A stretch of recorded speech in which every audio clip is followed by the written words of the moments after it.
Are you giving your energy to people, tasks, or projects that truly matter? Sometimes we work hard, we care deeply, and we show up consistently, but the results don't match the effort. In this episode, we explore how to recognize when your effort is aligned with meaningful outcomes, with your values, but also when it's time to step back and how to preserve your energy for what really counts. So listen in, find ways to find more peace by choosing who and what gets your energy.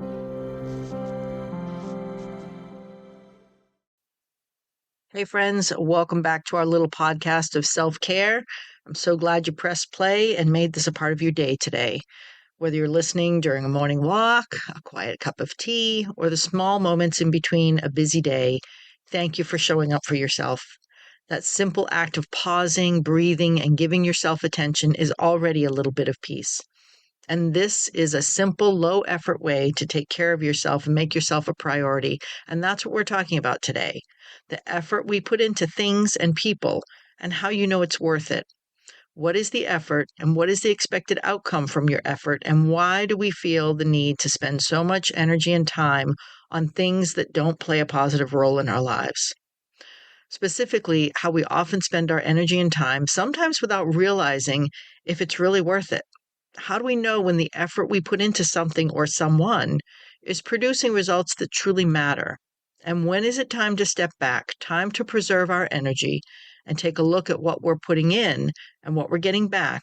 And when is it time to shift focus? We live in a culture that glorifies effort and more about how things look instead of how they really are. Work hard, push through, keep showing up. If you do all that, success or love or connection will naturally follow. On the surface, it makes sense to think that if you put in more effort, you'll get more in the end. And effort is important. Without it, nothing moves forward. But the reality is that not all effort produces meaningful outcomes. And sometimes the energy we invest in people, tasks, projects don't reflect the return we need for our own well-being and for what we need to move forward in our lives.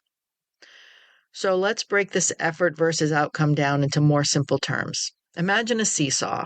One side is effort, the other side is outcome. If the effort is heavy and the outcome light, of course the balance is off. You may be exhausted, frustrated, and even resentful because your energy isn't producing the results that matter to you. You feel off balance in your life and in your emotions, just like the seesaw. And this isn't just a metaphor. It's real in both psychological and physical terms.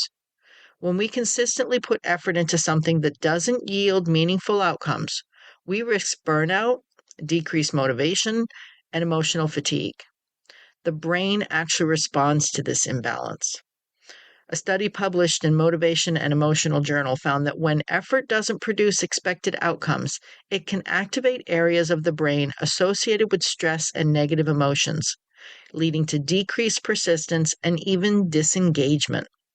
These feelings of imbalance can result in a feeling of shutting down.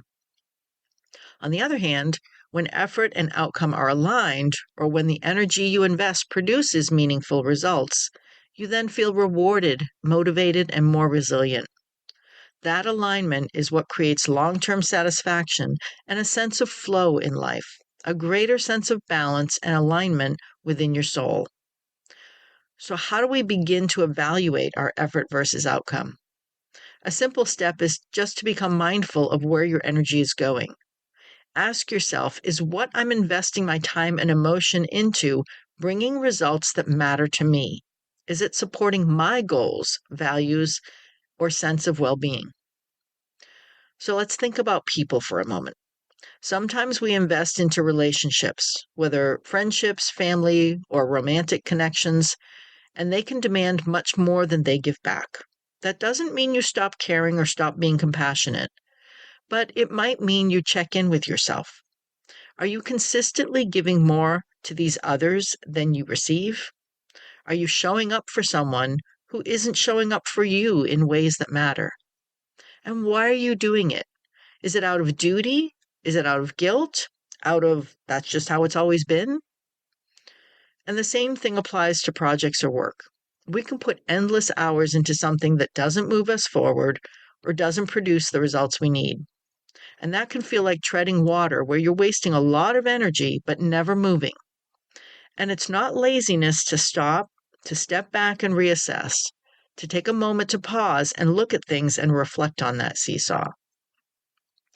Another study published in the Journal of Occupational Health Psychology showed that individuals who regularly evaluated the return on effort in their work and adjusted their focus as they saw the imbalances experienced less burnout and higher job satisfaction. In other words, reflection and adjustment are not indulgence. They're essential for maintaining energy, focus, and peace. They're essential to your own self-care, self-love, and self-worth. But sometimes effort isn't just about achieving a goal. It's about attachment. We stay attached to people, ideas, or projects because we've invested so much energy already. We've invested so much time out of our lives, years even, or because we fear letting go. And while we don't like how it feels right now, it's what we know, and there is comfort in that discomfort. And this is the sunk cost fallacy, which is a cognitive bias that makes you feel you should continue pouring money, time, or effort into a situation since you've already sunk so much into it already. And this perceived sunk cost makes it difficult to walk away from the situation since you don't want to see your time, your money, or your energy wasted. So the more we've put in, the harder it feels to step away, even when the outcome isn't meaningful. Self-care requires noticing that attachment. It requires asking, is this effort nourishing my life? Or is it draining me in ways that just don't matter? Are my actions aligned with my values and my well-being? Or am I holding on out of habit or fear? The truth is, knowing when to release effort is just as important as knowing how to work hard and when to keep going. So let's make this a little more concrete. Imagine a friend who continually invites you to gatherings or activities that you just don't enjoy. Maybe you used to in the past, but your life has changed now. Maybe you're trying to be more healthy and getting to bed earlier or eating less junk food, so not so late at night, maybe drinking less. But you go because you've always gone or because you feel obligated. Your effort is high, you're showing up and participating and engaging, but the outcome is low. You leave tired, maybe irritated, without any real joy or connection, or maybe you feel like you've let yourself down. Or think of a professional project. Perhaps you're pouring time into a report or task that doesn't actually provide any real results. And maybe it's because you hear, well, we've always done it this way. You give it your all, but the outcome doesn't change anything meaningful, and it's just frustrating. Or maybe it's a job that no longer challenges you as much, and it's just repetitive and you're no longer learning. Over time, that repetitive mismatch chips away at your energy, your motivation, and your peace of mind. Now let's flip the relationship example where effort is reciprocated. Maybe you ask some friends to meet you for a late morning coffee or a walk and talk, as I call them, a walk outside while you catch up and maybe stop for a quick bite. They still can go out late, but then you get to enjoy time with them later the next day. You engage, you communicate, give your attention, and you feel a positive return. Your energy feels nourished, your heart feels lighter, and your connection grows stronger. The outcome matches the effort, and the cycle is restorative rather than depleting. These examples may seem small, but they matter because patterns like this show how we experience life every day. Even something as simple and easy as reading a book. In the past, if I got close to halfway through a book, I felt like I needed to finish it. But now I feel like there are so many good books in the world and not enough time to read them. So if I don't get into a book, I put it down and move on to the next one. And maybe we need to do that more in other areas of our lives. So let's make this actionable. Here's some ways you can start evaluating where your energy goes. Write it down. Take a few minutes at the end of the day or week to note what tasks, relationships, or activities left you feeling energized and what left you feeling depleted. Patterns will start to emerge to help you figure out where you need to make adjustments. And ask the outcome question. So for any ongoing effort, ask yourself, is what I'm investing in producing results that truly matter? And do they matter to me? If not, again, consider adjusting your focus. Set limits intentionally. Boundaries are essential. If someone or something consistently demands energy without meaningful return, it's okay to say no or to step back. Boundaries are not rejection, they're protection for your own well being to help ensure you have the energy you need for the things and people that are important to you. Celebrate small wins, as we're always about here. Effort doesn't always have to equal massive outcomes. Sometimes small, consistent steps create the most meaningful results over time. And practice conscious detachment. Detachment isn't aversion. It's not turning away or withdrawing love or responsibility. It's consciously choosing where to place your energy so that it's effective and, more importantly, sustainable in the long run. When we align effort with meaningful outcomes, we experience less stress and greater peace. Our nervous system is not constantly on alert trying to fix what isn't working.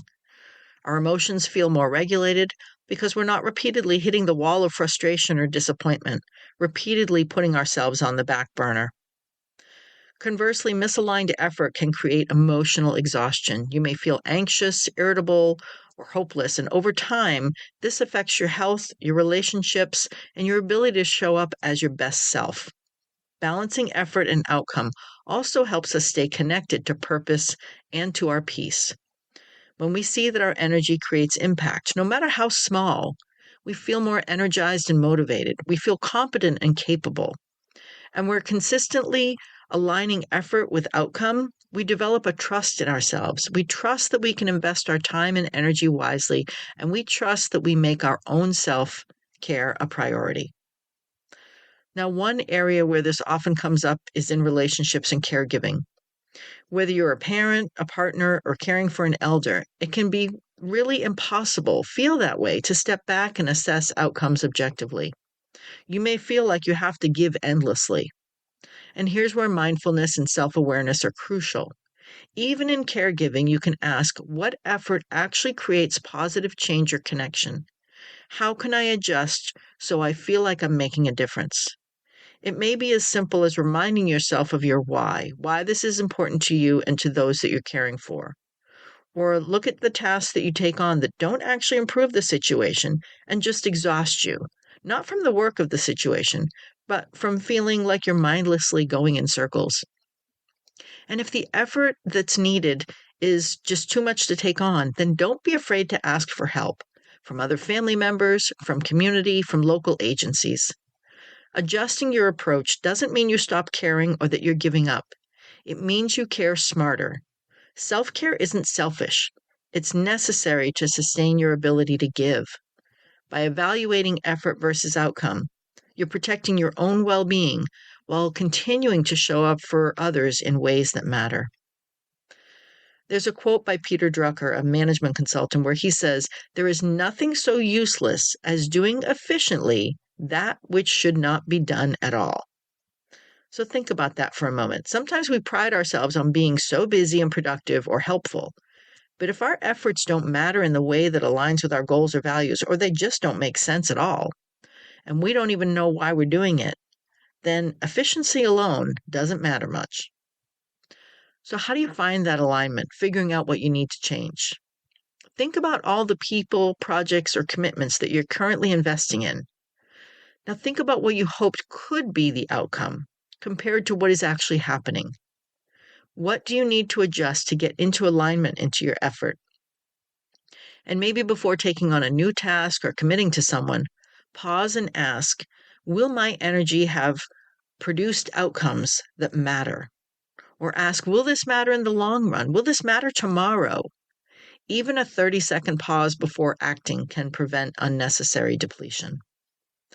And the more we consciously evaluate our effort, the more peace we experience. We stop running in circles. We stop giving too much to situations or people that don't respond in kind. And we conserve our energy for what truly matters. And peace doesn't mean absence of effort. It means effort that counts. It means work that feels aligned with purpose. It means love that is reciprocated, not necessarily in the exact same way. And of course, at times, one person needs more than the other at times. But is it always one-sided? Always you giving more than you get? Start being conscious of those differences and start taking steps to feel better. And that could be that you have a difficult conversation about what you need and what you're not getting, what you're giving and what you're not receiving. And if the other person can't or won't reciprocate as you need, then realize you may need to change your effort or realize the relationship is not worth any more effort and time to step away. And whether that's for good or just for now, you can reevaluate when it feels right. But for right now, it's okay to acknowledge that you deserve more. And this time of year with the holidays can be difficult because some of those reevaluations involve family members. But as adults, we all have to own our own actions. And even if it's a family member who's causing this emotional seesaw to slam down, then it might be time to limit the energy you give them. Stop waiting for them to change and start doing your own changing. Now, if this episode resonated with you, take one small step today to notice where your effort is going. It could be as simple as reflecting on a relationship, a project, or even a recurring habit.